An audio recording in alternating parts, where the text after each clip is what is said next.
ಕಂಪಿಸೋ ಅಮೃತ ಬಳ್ಳಿ ಇದೆ ನಿನ್ನ ಈ ಕಣ್ಣಲ್ಲಿ. ತಂಪಿಸೋ ಅಮೃತ ಶಿಲೆಗಳಿವೆ ನಿನ್ನ ಕಣ ಕಣದಲ್ಲಿ.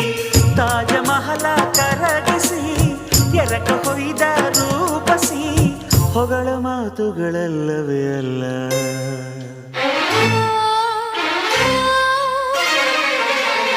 ನಿನ್ನ ವಿನಃ ಏನಿಲ್ಲ.